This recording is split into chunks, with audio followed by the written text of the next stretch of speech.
Bonjour à tous, je vous laisse vous connecter tranquillement. I.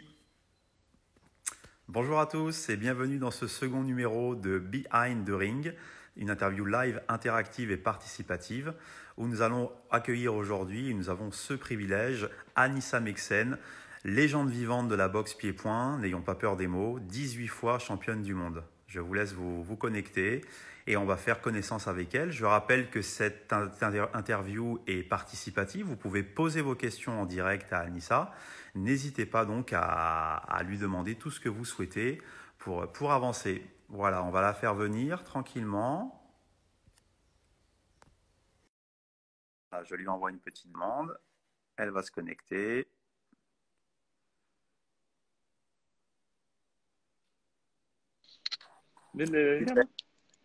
Salut Anissa, salut Benoît. Salut Benji. Est-ce que vous m'entendez bien? Attends, non, on t'entend pas du tout pour l'instant, mais on va te laisser en 2 secondes. Vas-y, je vous laisse.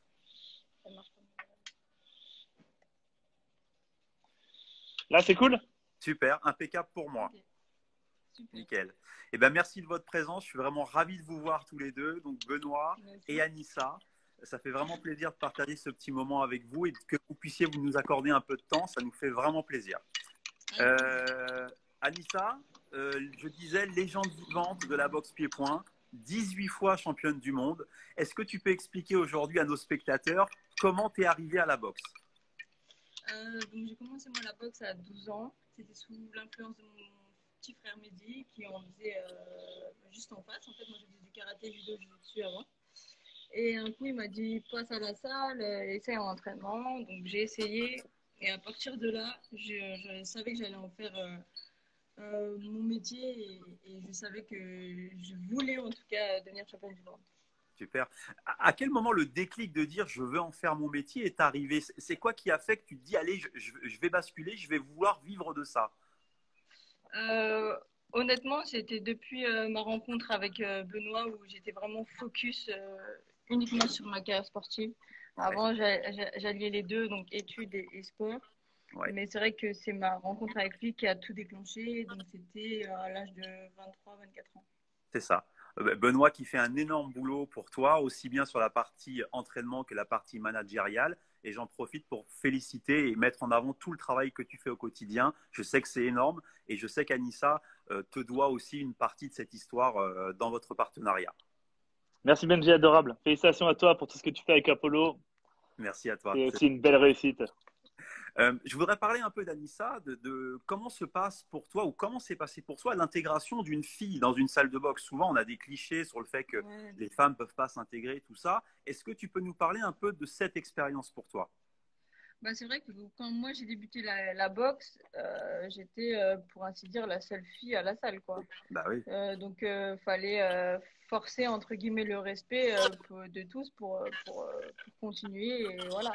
Donc moi je l'ai plutôt bien vécu, hein, j'ai pas senti un malaise par rapport à ça. Au début un peu parce que forcément quand on est entouré que de garçons, on a envie de se prouver à soi-même qu'on est capable et leur montrer aussi qu'on est capable. Mais après, c'était naturel, quoi. Je pense que c'est une époque révolue maintenant. Ouais, les femmes, elles sont dans toutes les salles de boxe aujourd'hui. On voit des grandes stars féminines qui évoluent au haut niveau, ce qui amène beaucoup de femmes dans les salles. Bien sûr. Et puis, je pense que la boxe d'avant, c'est fini, quoi. Maintenant, les cours sont adaptés aux femmes, elles sont bien reçues. Les entraîneurs font attention à elles, notamment dans les salles d'Apollo, on peut le dire clairement, où on voit que ça s'éclate, tout se passe bien, etc. Et nous, on est en Thaïlande aujourd'hui, et dans les camps en Thaïlande, maintenant, tu vois beaucoup de femmes aussi qui s'entraînent. Et c'est une parité qui fait plaisir à voir et tout le monde y trouve son compte, c'est cool, quoi. Super. Une question, Anissa, qui me vient. Quel est ton plus beau souvenir de sportif que tu as vécu aujourd'hui? Peux-tu nous parler un peu de cette émotion-là pour toi? Je dirais que c'est En fait, il y en a eu plusieurs, c'est vrai, mais le moment fort de ma carrière, c'était quand j'ai fait le doublé, quand j'ai pris la ceinture pour la première fois au Glory, donc le 1er décembre 2017. Et 2 semaines après, je prenais le titre de championne de France professionnelle en boxe anglaise. Ouais. Exactement. Un combat risqué parce que je me suis dit, purée, si on se loupe une semaine après avoir pris une ceinture au Madison Square Garden à New York, ça va totalement casser un peu l'élan. Ouais. Et elle m'a dit non, t'inquiète pas, on va faire ce combat. Et elle l'a fait, elle a tout arraché. Et c'est un vrai, c'était fort, quoi. Très, Il très faut fort. avouer que c'est une réelle performance de pouvoir performer dans deux disciplines qui sont différentes pour le coup, la boxe Ouais, bien pied-point et sûr, la ouais. boxe anglaise. C'est une vraie prouesse de pouvoir réaliser ce genre de choses. Et c'est vrai que c'est pas donné à tout le monde. Donc il faut bien comprendre, il faut bien que les gens comprennent que c'est une performance exceptionnelle qui a été réalisée ce jour-là. Dis-moi, Anissa, tu as 119 combats aujourd'hui, 115 victoires, mais comment tu fais aujourd'hui encore pour trouver de la motivation? Qu'est-ce qui te pousse à encore monter sur le ring et faire de la compétition? Bah, c'est que je suis perfectible en fait. Je progresse à chacun de mes entraînements, j'évolue, mon niveau progresse.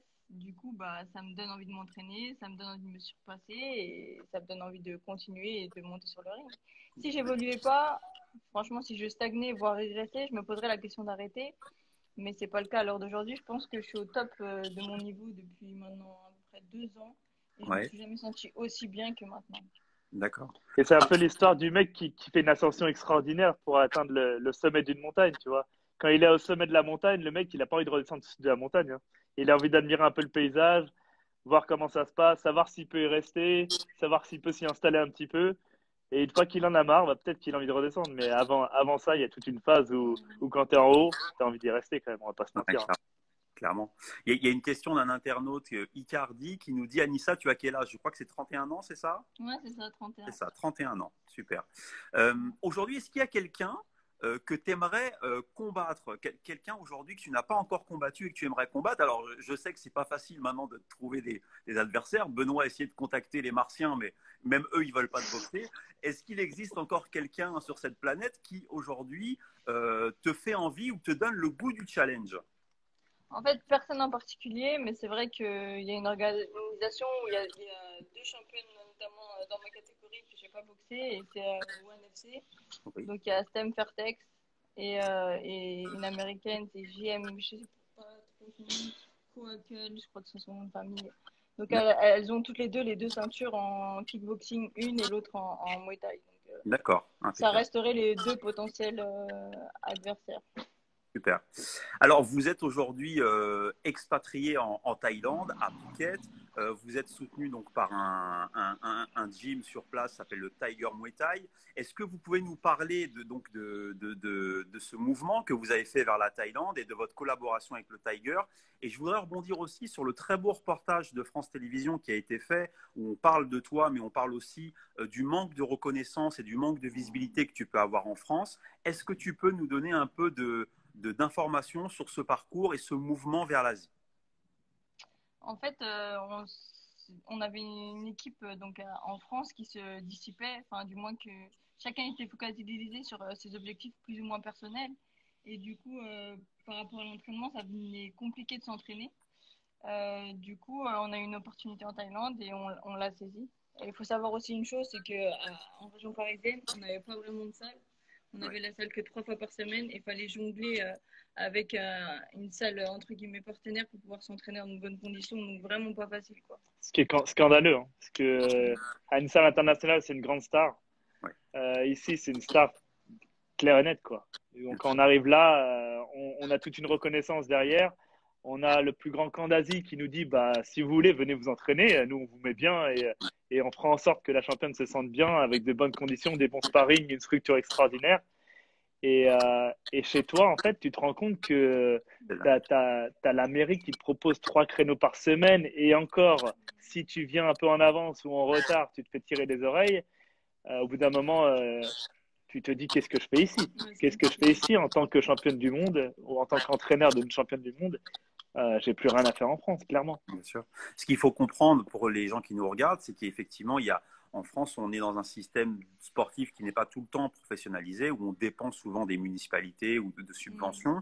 Il n'est pas évident de pouvoir faire ces choses-là. Et c'est vrai qu'à l'étranger, on n'a pas du tout cette culture. On le voit bien, tu le dis, à l'étranger, il y a une vraie considération de l'athlète, ce qui n'est pas du tout le cas, malheureusement, dans un sport peut-être méconnu. Comment vous l'expliquez ça? C'est peut-être parce qu'on est dans un sport mineur, considéré comme mineur en France? Ça joue énormément. C'est clair que si je ferais du foot à haut niveau, et encore, chez les femmes. C'est pas encore très bien développé comme Ouais. chez les hommes. Mais si je serais un homme à haut niveau et je jouerais au foot, ça serait complètement Non, différent. clairement, c'est un sport méconnu, le Ouais, kickboxing aussi, en ça joue France. énormément. Clairement. Je vais te donner un exemple tout bête. City Shy, quand il prend la ceinture au de l'oreille et qu'il rentre chez lui, les télés l'attendent, le gouvernement l'attend, à l'aéroport, hein, j'entends. Ensuite, il se fait recevoir par les autorités, la télé est là, etc. Nous, on boxe dans le même gala, on prend la voiture, on rentre, on va au grec et on rentre chez nous. Et là, tu te dis qu'il y a un petit problème quand Un même. Tu vois. décalage, quoi. Ouais. Ah, il y a un gros décalage quand même. Et aujourd'hui, la vie en Thaïlande nous convient parfaitement. La structure est dingue. Il y a plein de sparring, plein de petits poids pour Anita pour qu'ils s'entraînent au top. Et on confirme qu'on est content d'avoir fait ce choix-là. Impeccable. Super. Je parle d'un point de vue sportif. Est-ce que vous pouvez nous parler de votre relation d'entraîneur-entraîné? Comment vous vous organisez au quotidien? Quels sont vos codes, vos règles? Comment vous travaillez ensemble sur le terrain au quotidien? Bon, en fait, à part cette période vraiment d'accalmie qui est générale un peu pour tout le monde, on s'entraîne de manière bi-quotidienne, donc matin et soir. Benoît, il a un rôle d'entraîneur avec moi. Je suis l'entraîné, je fais ce qu'il me dit et on essaye d'ajuster en fonction de mon état de forme aussi, donc mon état de fatigue, tout ça.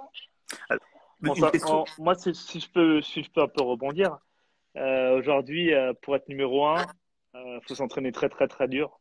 Ici, il y a carrément des gens qui l'appellent la machine, pour te dire où on en est, quoi. Du coup, les entraînements, ils sont poussés à l'extrême, vraiment, vraiment, vraiment. Je tiens à le préciser, c'est vraiment très, très dur. Après, on a vraiment une grosse. On se connaît super bien, je la connais sur le bout des doigts. Du coup, je vais être plus à l'écoute que si j'entraînais monsieur, madame, tout le monde, tu vois. Si elle me dit ouais, j'en peux plus, et je sais de la manière dont elle peut me le dire, ça arrive pratiquement jamais.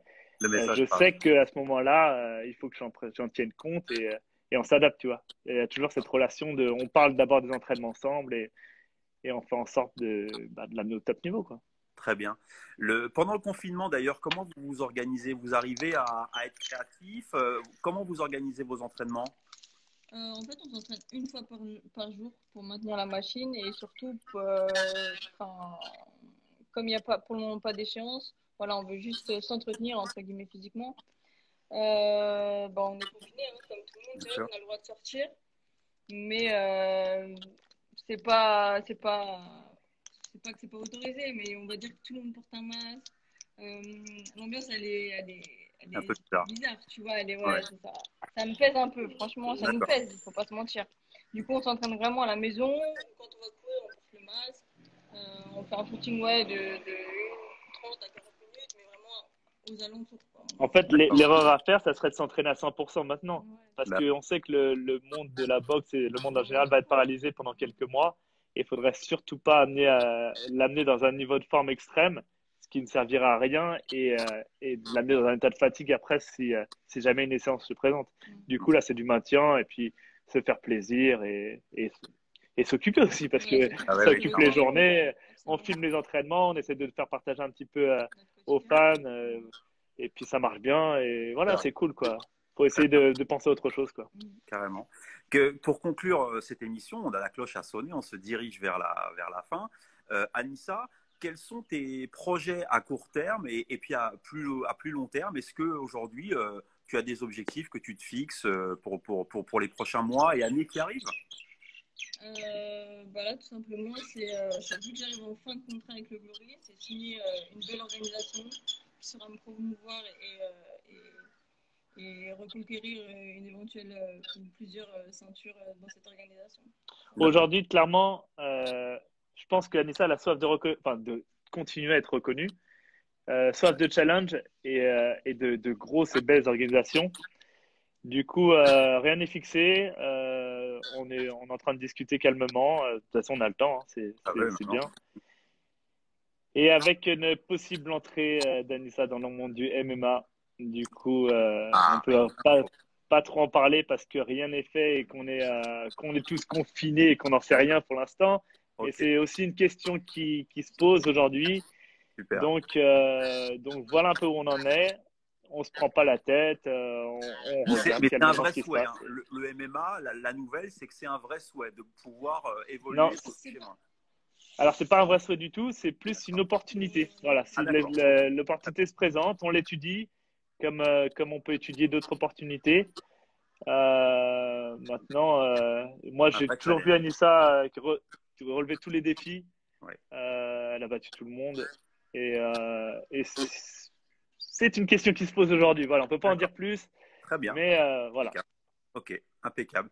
Écoutez, je voulais vraiment vous remercier pour votre temps que vous avez pris aujourd'hui pour partager ce moment avec nous. Je sais qu'à l'Apollo Sporting Club, beaucoup de gens vous apprécient, apprécient tout le travail que vous faites au quotidien, vous suivent sur les réseaux. Et je voudrais une fois de plus te féliciter, Anissa, pour tout ce que tu fais. Vraiment, 18 fois championne du monde, c'est vraiment exceptionnel. Et malheureusement, pas reconnu à ta juste valeur, mais nous, sache qu'à l'Apollo, on te reconnaît bien comme il faut. Ouais, c'est gentil, merci beaucoup. Continuez de tout déchirer, en tout cas vous de votre côté. Vraiment, merci pour le soutien et on se recapte. Et puis l'Apollo, on est ensemble depuis un petit bout de temps. Benji, c'est Ouais. un pote d'enfance. Du coup, voilà, c'est la famille. On est ensemble. Un grand merci à tous les fans qui soutiennent Anissa, qui nous suivent sur les réseaux. Là, on a beaucoup de retours en ce moment parce qu'il y a plein de gens confinés. Donc, on voulait en profiter pour dire à tout le monde d'être fort, de bien rester chez vous, de rester au calme, en espérant que cette vague passe et qu'on revienne encore plus fort tous ensemble. Et big up à Apollo, big up à toi Benji. On vous aime fort et prenez soin de vous. Super, c'est plaisir partagé, on vous adore. Prenez soin de vous et préparez-vous comme il faut pour les prochaines échéances. À très bientôt. Ça marche. À Elle sera bientôt. prête. Merci. À bientôt. Ciao. Et rendez-vous à tout le monde pour le 3e numéro demain de Behind the Ring. Salut à tous. Ciao, force l'équipe. Salut.